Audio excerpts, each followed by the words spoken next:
I'd now like to invite three separate individuals to come up and speak about their own personal experiences at being bullied at work, beginning with Neil Diaz. Thank you. My story is quite long, and I don't have the time to tell you. My name is Neil Diaz. I'm from Massachusetts, and I met Mike basically because I had to post a story. I was hired from Verizon in 1997, and first I should say I'm married with 5 children and a grandchild. I had to post a story online to get the assistance that I needed and to get the message out about workplace bullying. I started with Verizon in 1997. I progressed pretty rapidly because it's just the individual I am. A lot of the strategies of how I was brought up and the morals and character that I carried. And then with being a Marine, I just continued to present the leadership that I needed to do to progress. I have 2 degrees. I advanced into management in Verizon. I moved pretty high in the ladder. There was nothing I could do wrong. People would walk across the street to say hi and shake my hand because I was on the next level to progress. I've been selected from Verizon to attend all kinds of minority functions and put me at the top of the list and pay for me for continuing educations and all these classes and courses through the Boston Partnership, et cetera, et cetera. I was selected to the Verizon New England Diversity Committee. I rose to the occasion, helped to present one of the largest and first ever New England Verizon Diversity Weeks ever in the history of the company. I was awarded. I was awarded and sent to New York to get my presentation of my award. I was on my way progressing up the ladder. I was first level manager, working my way up. And I was coming back and forth to New York. It was an honor, flying in, limo, to the city, lunch, back out. I was doing very well. And what I did was, I had to make a stand. I saw the individuals when I was promoted into management. They were being bullied. They were being harassed. They were being treated horrible. It was nothing about color. I worked in a garage where 80, 90%, actually 98% were all Caucasians. Had nothing to do with color. I live in a town, 80, 90% is Caucasians, has nothing to do with color. But what happened was, the second I decided to stand up and make a stand, it all came back at me. Because I witnessed people being harassed from Verizon. I was in management meetings and director meetings where directors would tell managers to go out and target people, intentionally to harm them. I was there when they would go out and steal things off their vehicle and go out and suspend them later. It was intentional. I was in directors meetings when they would tell people, what you need to do is, if we can't find proof, lie about it. I witnessed these events. These things happen left and right. But what I did was I decided to report it. We need to do something wrong. The atmosphere, people are calling out sick, ill, medical issues, depression. I'd have to go home and see them. They can't get back to work. They can't get out of bed.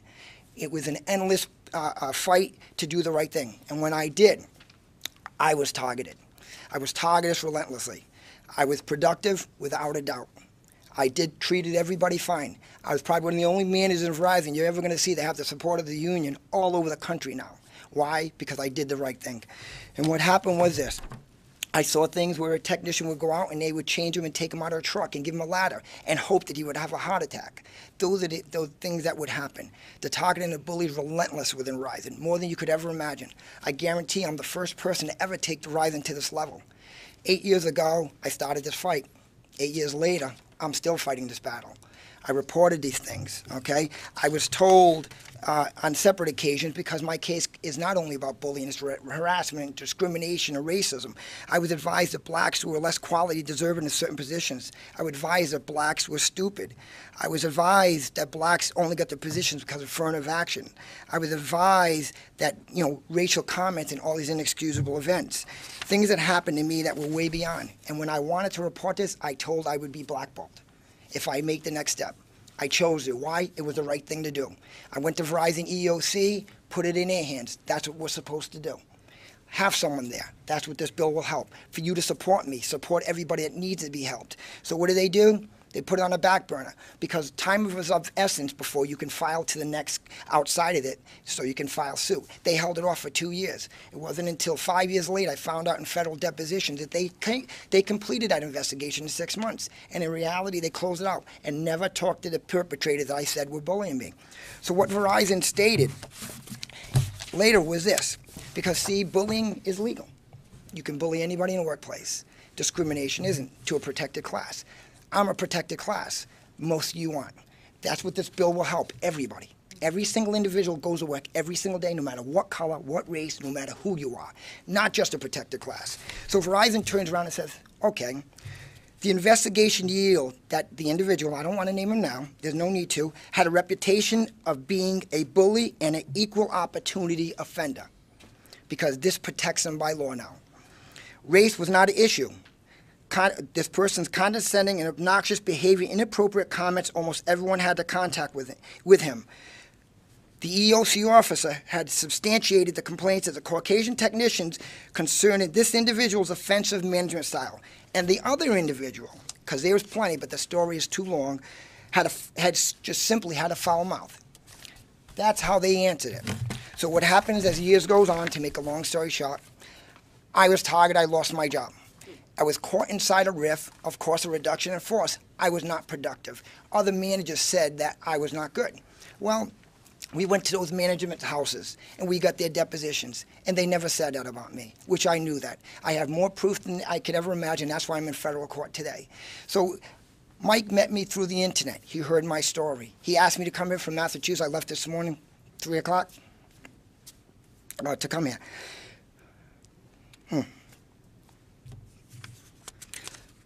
This has taken a toll on my family, more than you could ever imagine.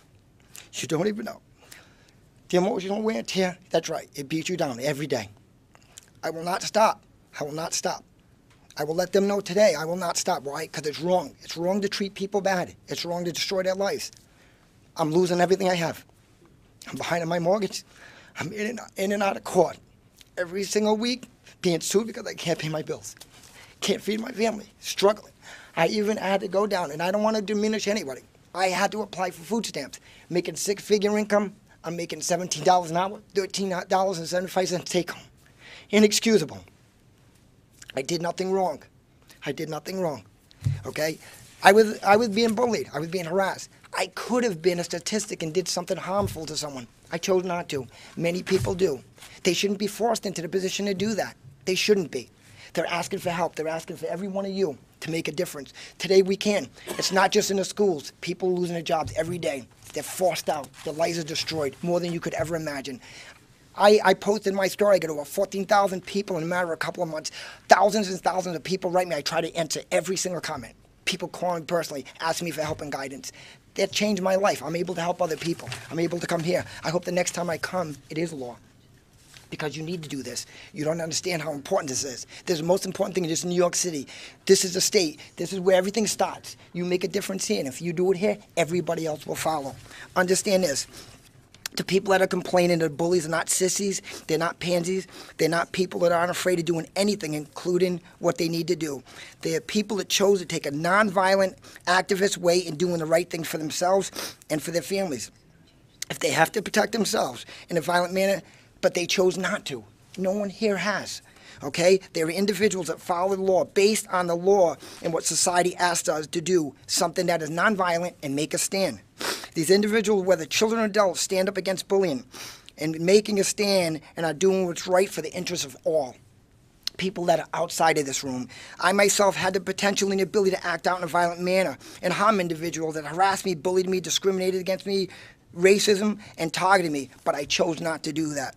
I chose not to. I chose to make a stand and utilize the proper chain of command all the way up to the CEO of Verizon, and they failed me. I waited and waited and waited, including the U.S. Attorney General's office, including the U.S. EEOC. I refuse to sit back and behind bars and be anything violent and not resolve this matter that is incredible and potential of what can happen to people's lives. I choose to do it for all the right reasons. So I credit every individual that is standing as advocates across this world against bullies, who can change society, who can go to work every day to support their families in a reasonable manner without being harassed and tainted, no matter who they are. Because their managers doesn't give them the right to harass us. I thank you so much for your time.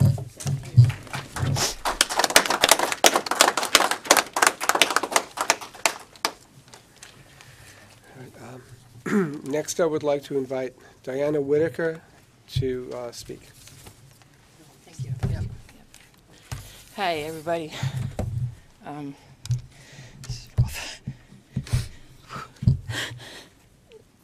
My name is Diana Whitaker. I'm a United States Air Force veteran. I was raped by 4 firefighters at once in the United States Air Force.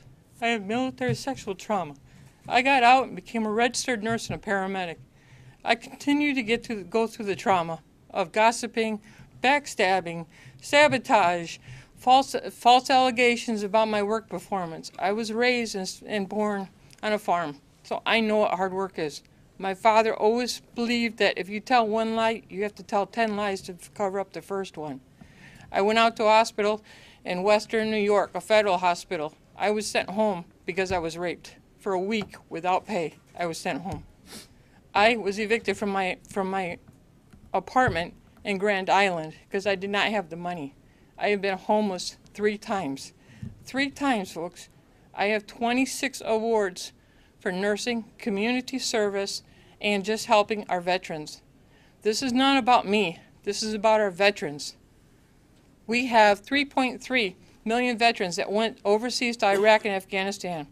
771,000 of them have already used the VA system. I am begging and pleading with you to pass this bill. The care in some of the VA hospitals in Western New York is not up to standards. Some of the nurses are not wearing gloves. Some of the nurses are not doing patient identification properly. Some of the nurses are not documenting restraints on ventilated patients. The list goes on and on and on. There's also numbers that are not being calculated properly at the Mental Health Institute at Canandaigua, VA. Ladies and gentlemen, I'm doing this for my fellow veterans, for my sister veterans and my brother's veterans that are going to go to the VA hospitals and receive care. We would not be standing in this room right now. We would not have the vote, the opportunity for democracy if it was not for veterans, ladies and gentlemen. I have went through a lot. It's not about me. It's about the men and women that went over and came back. 1,278 have amputated legs. Military trauma, sexual trauma, 1 out of every 3 women were raped in the military. Please, I beg you, if you see somebody with a challenge, do not make fun of them. Do not mock them. Do not gossip about them behind their back. If they don't have a half a leg or a half an arm or eye or a traumatic brain injury, don't stare at them. Welcome them into your heart. Welcome them as your family. We have Governor Cuomo that just set up a program called Experience Counts to hire veterans. President Obama, quote, said our veterans are some of the most highly trained, highly educated, highly skilled workers we've got in the United States of America, unquote. He just set up a $1 billion fund, to help the Veterans Affairs and the Agricultural Commerce and also Interior agencies come together to hire veterans. We appreciate all of these. We have the leadership in place. President Obama, Governor Cuomo, we have all the leadership that we need to pass this bill. Please, I beg of you, do not let any other veterans, my brothers and sisters, go through substandard care. A lot of VAs are awesome. The Rome VA is awesome. The Syracuse VA is awesome. There's numerous VAs that are awesome. I'm not here to point fingers. We're here to prevent things from the future from happening. One of the recommendations I have is if you apply for a license, a registered nurse, or any type of license, a CNA, you have to go through an 8-hour course on workplace bullying and workplace violence. The second thing is a mandatory, every 2 years, you have CEUs, we have to have them anyways to get our licenses renewed, 2 hours of CEUs. The third thing is that if a hospital is incompliant and they have so many, 10, for example, or 5 complaints of workplace bullying, their accreditation be eliminated or suspended temporarily and heavy fines. Ladies and gentlemen, Jody Zebel committed suicide. She was a registered nurse. She was my sister as a registered nurse. Kevin Morrissey committed suicide. Jody Rodemeyer committed suicide. My best friend, Mo, in Nashville, Tennessee, committed suicide, and we found her at 07:03 the next morning in the bathroom on the floor. She was a better critical care nurse than I was, and she committed suicide. That was unnecessary, because in nursing there's a dominant and a subversive or a inferior group. It doesn't work anymore. Ladies and gentlemen, that's done. We need to level the playing field and work as a team, as a family. And if you want to be mean, cruel, rude, or nasty nurse, then please, I beg you, leave the profession, because nursing is about caring, compassion, and taking care of the patient. Not about standing around gossiping about somebody, not about standing around drinking coffee. We're here there to take care of our veterans and take care of the patients we possibly can. If you're an administrator, if you're a CEO, a human resources, I'm asking you, step up to the plate and do the right thing for our veterans. They deserve the best medical care that we have in the whole United States of America, and they're not getting it, ladies and gentlemen. We deserve more. Some of the veterans are not being told to go and file for their disability benefits. They need to go and file for the disability benefits. But ladies and gentlemen, please, it is very, very important that we vote on this bill and pass this bill, because I don't want any more Jody Rodemeyers. No more Jody Zebels, okay? No more Kevin Morrisseys. No more suicides. No more Moes. We don't need any more suicides. We have the technology and the leadership to put this in place now and make it happen now. And I want to thank my dad. My dad is in heaven. I started at age 13 taking care of my first polio patient. He taught me how to be a nurse. He taught me hard work, integrity, honesty. I want to thank Wendy Fellows, my best friend. I wouldn't be here. I want to thank Tom and Mike that have been at this for 6 years. I want to thank Mary Jo Ferrer from the Workforce Development Institute in Utica and Mary Mott. I wouldn't be here if it wasn't for them also. And also Patricia Whitaker Torres is running a homeless female program right now in upstate New York. Ladies and gentlemen, we have a lot of homeless veterans out there that should not be homeless. We have the money available. We need to build more homeless shelters. Please, it's very important. In closing, many of you heard of many stories here already today. We have to take action. We have to do what's right for our veterans, for our blue-collar workers, for our Walmarts, our Tops, our Price Shoppers, those people that are making $8 an hour. I went from making $30 an hour to making $7.20 an hour, $7.90 an hour. That's a major cut. I could not pay my bills. That is normal because you don't have any support. So ladies and gentlemen, I'm begging you, we can pass this. It will bring family unity back together. It will help with economic recovery. It will decrease turnover rates for nurses. It will keep experienced nurses at the bedside.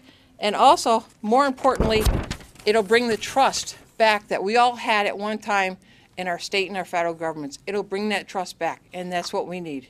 Thank you, ladies and gentlemen.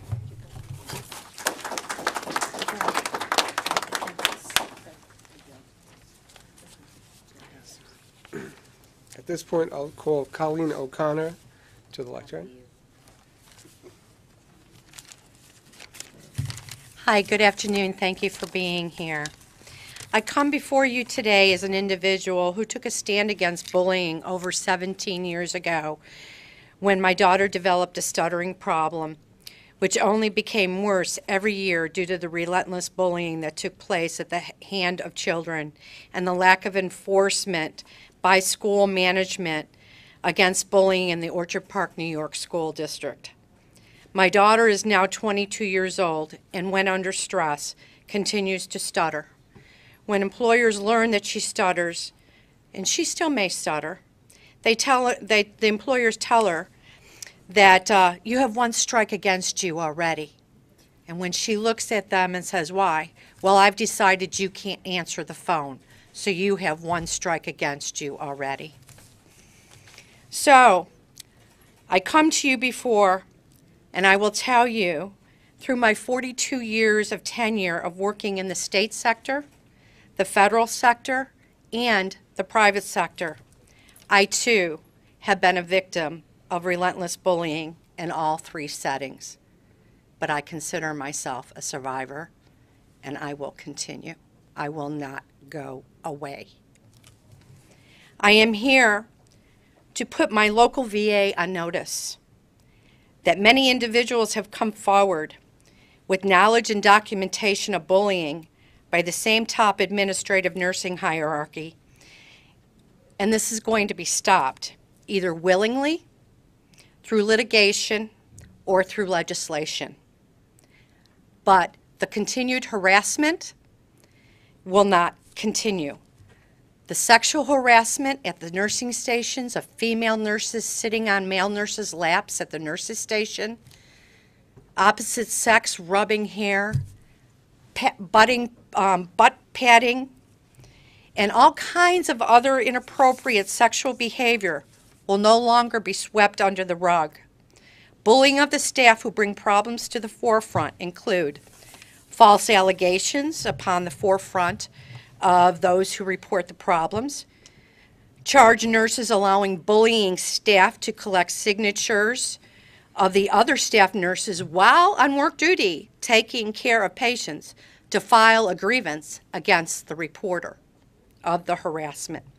RNs refusing to assist the complainants with patients' needs despite all protocol and directives and standards, JCAH standards, that would put a patient in danger and allow the VA to be put under a lawsuit. Humiliation and threatening statements such as, nurses will eat their own, but if you mess with a nurse, they will band together, chew you up, and spit you out. Persistent sabotage by nurse managers who simultaneously give orders to individuals to complete tasks and then complain by writing you up because both managers gave you orders, but an individual can't do the orders for both people at the same time. It puts you in a catch-22. I also give notice to the private sector employers. You know who you are. I have worked for you. As far as your sweatshop, your abusive environment, you are put on notice. Corporate managements, you have had multiple bullying complaints on file, and you answer, I am not a babysitter. Handle it. Attitude is going to come to an end. Your abuse and chronic planned bullying. We're talking about planned bullying with other management officials sitting in an office planning on what they're going to do to take a person down. This, too, has to come to an end, either through EEOC complaints, new legislation, litigation, but the Division of Human Rights, I will tell you, is worthless. It's worthless. When you've got a corporation going against an individual, and you've got managers under the store manager, and they're testifying to one thing, and you're the individual with nobody behind you, they sit and lie because it's only a pre-hearing. They don't have to put their hand on the Bible. They can lie, and the Division of Human Rights will say, you don't have enough case to go forward. I ask you, please don't be fooled. These toxic, devious, bullied environments ruined any semblance of professionalism and normalcy in my life. As a Vietnam-era veteran, there are certain invisible wounds that were suppressed and very under control for 42 years. 6 months at the VA destroyed any kind of semblance that I may have had in my life. Via the bullying, sabotage, threats from staff and management, my local VA triggered my wounds and destroyed my wellness that I had prior to working there. I went there working there as a proud veteran. After 17 years at the New York State Health Department as a public health specialist and a vaccine specialist, I went to work at my VA. I thought I'd finish my career there. However, it was the worst experience that I have ever gone through. In closing, it is beyond evident, unless you live under a rock, that the employer world is out of control. People in general have lost morals, ethics, and a sense of decency and humanism to each other. Please, I beg you, we need this legislation. People have reached their breaking points and are beyond.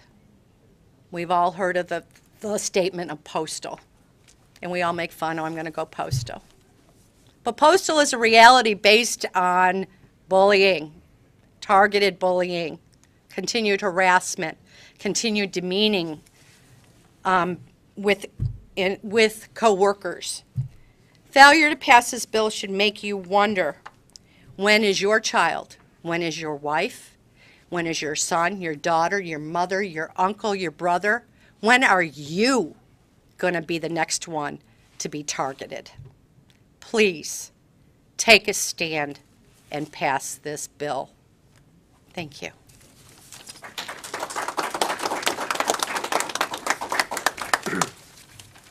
There's a fourth and final speaker to speak about a personal experience. I'm going to invite now Heidi Ellerton DiTana. Good morning. My name is Heidi DiTana, and I work for the state of New York. Not very experienced in public speaking, so bear with me. And I'd like to tell you my personal story. I too believe that we as a country are experiencing an epidemic of young people taking their own lives as a result of being bullied. There are many programs, foundations, movies, promotions, all currently being developed and implemented in an effort to address this tragic crisis. In fact, today I'm wearing a bracelet that says "Stand Up Against Bullying," and it is the reason that I am here today. Bullies grow up, they enter the workforce, and they're often given positions of authority. If we as adults don't stand up to these bullies, how do we tell our children to? Just as children are negatively affected by continued harassment, intimidation, and fear of another person, adults are also negatively affected by this mistreatment. Our fears now become more serious.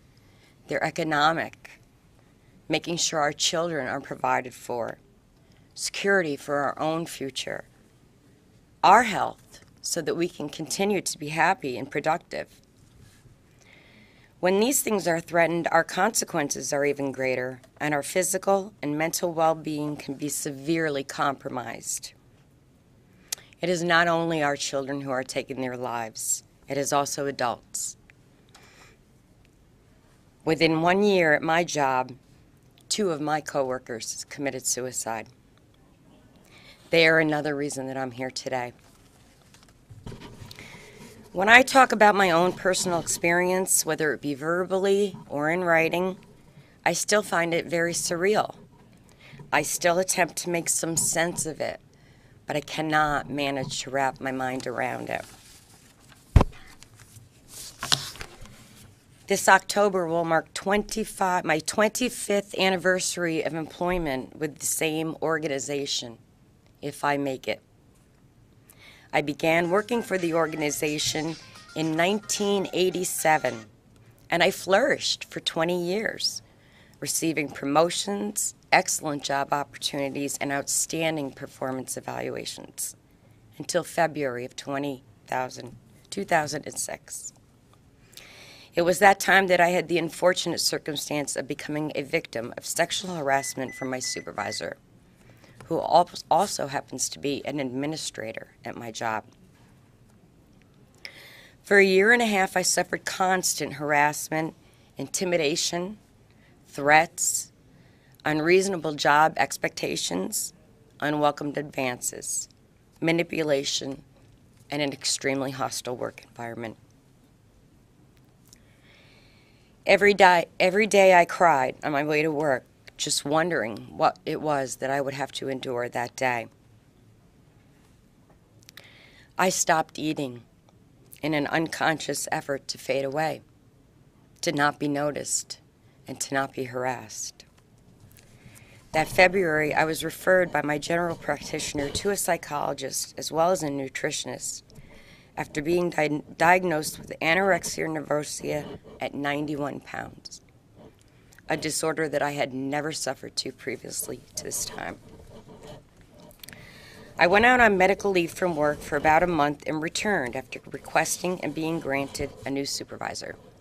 Immediately upon my return from medical leave, I was met with more harassment and threats of unwarranted disciplinary action by my perpetrator. It was at that time I filed formal charges against him with my organization's Affirmative Action Office. This was not something that I wanted to do, but it was rather something I felt was necessary to secure my job, my personal integrity, and my health. During the time that the investigation regarding my complaint was occurring, I was the constant target of much verbal abuse by several staff who supported my perpetrator, including his own wife. When I reported these many incidents of harassment to the administration and to the Human Resources Director, the offenses were minimized. I was told to just ignore it. The harassment reached the point of me having to ask for help from authorities outside of the organization and getting a legal restraining order against one employee who actually spit on me. It is still hard for me to say that I had suicidal thoughts at that time. The following January, a formal determination was made in my favor, stating that my perpetrator was in fact found guilty of harassing me from early 2006 through late spring 2007. My perpetrator's disciplinary action consisted of a counseling memo in his personal history folder, sexual harassment prevention training, which should have been mandatory anyway at that time, minimal contact, and the inability to have any input into my work, my future work assignments, or performance evaluations. I was relocated within the organization, while my perpetrator was allowed to keep his same job, his same title, and his same location. During the 3 years that followed, I slowly began to feel comfortable and productive in my new environment, taking pride in my work again. I got along very well with my new coworkers and my new supervisor. We worked very well as a team. We lost several staff members due to retirements and budget constraints, but we continued to make sure that our work was done timely and with quality. Then just last year, our department's Human Resources Office was relocated into the same area in which I was currently assigned. From day one, it was blatantly obvious that the Human Resources Director did not wish to have any contact with me at all. She would pass by my desk at least 24 times a day, and not only would she not speak to me, she wouldn't even look at me. She would often not respond to questions or comments I made to her. The quality of my work environment quickly changed once this relocation was in place. In November, my supervisor and I were asked to meet with her supervisor, who informed us that I needed to remove a sign that had been hanging at my desk for 3 years. The sign simply read, "Stop sexual harassment in the workplace." We both questioned him, considering there were less appropriate things hanging near the poster, but he stated that the administration asked for just the removal of just that one sign. He would not, however, put this request in writing. 3 days later, a transfer opportunity bulletin was posted by our facility's Human Resources Office that was very clearly and very specifically written for me. A few weeks after that, my supervisor and I were notified by my union representative that I was being reassigned to a new location. We, of course, questioned that reassignment, as I had 24 years of seniority, and there were many others in the same title with less than that. We were told by my union representative that I could grieve the reassignment, but I would not win.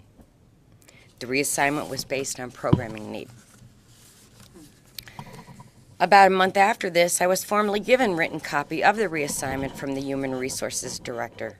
However, it was to a completely different location and into a position that was never posted for. The very next day, I was sitting at my workstation speaking on the telephone when I was abruptly approached by the Director of Operations, the chief of safety, and another safety officer. The director of operations stated that I had, and I quote, that he had, and I quote, received a report that I was threatening someone with a weapon, that this was not up for discussion, and that I had to leave the building immediately. His affect was extremely angry and very confrontational, and to this day, when I close my eyes, I can see his reddened face yelling at me. I was completely blindsided by this action and completely certain that I had not threatened anyone with a weapon. I began to ask questions, but I was told again this was not up for discussion. Then I was promptly escorted out of the building. I was never asked if I had a weapon. I was never searched for a weapon. I was never asked if I was okay or if I needed help in any way. My supervisors and my coworkers were never contacted prior to this for any inquiry into my current behavior or state of mind. I was then allowed to leave the building alone, where I sat in my car on the premises for about 40 minutes until I felt safe enough to drive. No police report was ever filed. I immediately went into shock. I was placed on administrative leave with pay, and I was instructed to contact the Human Resources Department every day for the next month for further instruction. Not once during this time did the Human Resources Director get on the phone to speak directly with me, but she rather relayed a message through her secretary that there was no new information and to call back the next day. Finally, after a month of sitting at home, although getting paid, I was told that I was expected to attend a disciplinary interrogation regarding the allegation made. After seeing my physician the day after the incident, I was pulled from work and placed on medical leave for severe emotional distress. I contacted my union regarding the allegations made and what disciplinary action, if any, I could expect. I was advised by the union to request a return to work solely for the purpose of attending the interrogation so that the matter could be resolved before I returned to work full-time. Our request was denied by the organization, and they stated that I would need to be cleared to work full-time before I could attend any disciplinary interrogation. The judge assigned to my sexual harassment lawsuit did not deem these current circumstances to be retaliation in any way to my sexual harassment case. During this time, I sent correspondence to the Human Resources Director requesting specific details of the alleged misconduct for which I had been placed on administrative leave. I never received a response. I also sent correspondence to the Governor's Office, the State Inspector General's Office, the Commissioner of my agency's office, and to our facilities workplace violence liaison. I never received a response from any of these. It's fight or flight. I fought for 6 years. I endured. And now, after almost 25 years of service with the same organization, I feel forced to give up what I have worked so hard for and walk away in order to put my physical and mental well-being first. My doctors will not endorse me to return for work to such a place with a toxic environment. To do so would put me in serious danger of becoming ill again.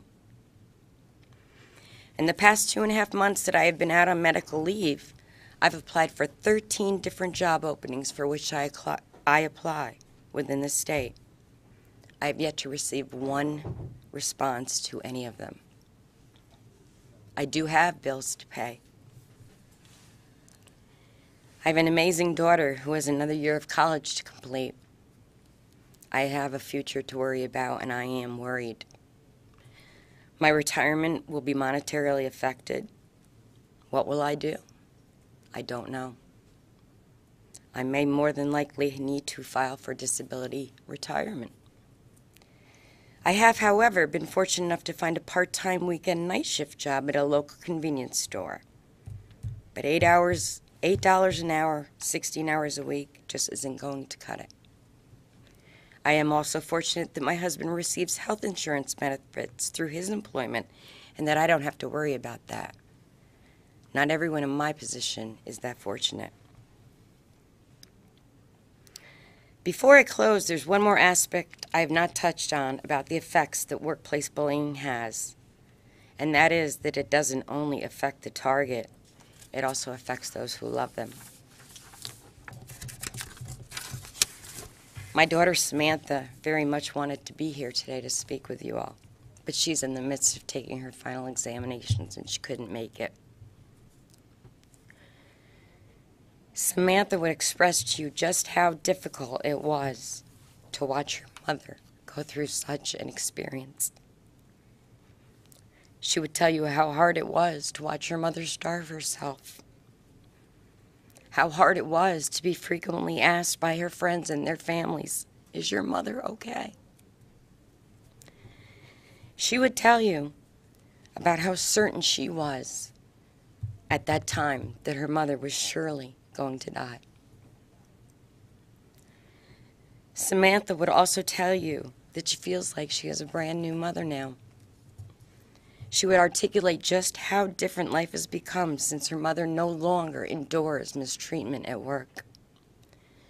Samantha would ask you to please, please pass the healthy workplace bill. Thank you very much for listening to me today, putting yourselves in my shoes, and for making the right decisions. Thank you. In the essence of time, we need to conclude that, but I'd like to just point out that the business industry and those who oppose this think the bill is a job killer. As we've heard today, it doesn't kill the job. It kills the spirit, the career, the health, and the livelihood of the individual. And there's no legitimate business reason for this to, be in the workplace. No reasonable employer should pay for the health care, the disability, the turnover, and the loss of productivity for this type of issue. We'd like to thank our state legislators for coming here, all of our professional and union organizations, and specifically Heidi, Colleen, Neil, and Heidi for talking about their workplace bullying experience. Thank you.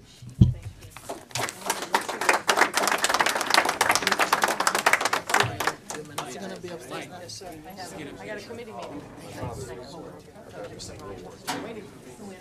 Waiting for service.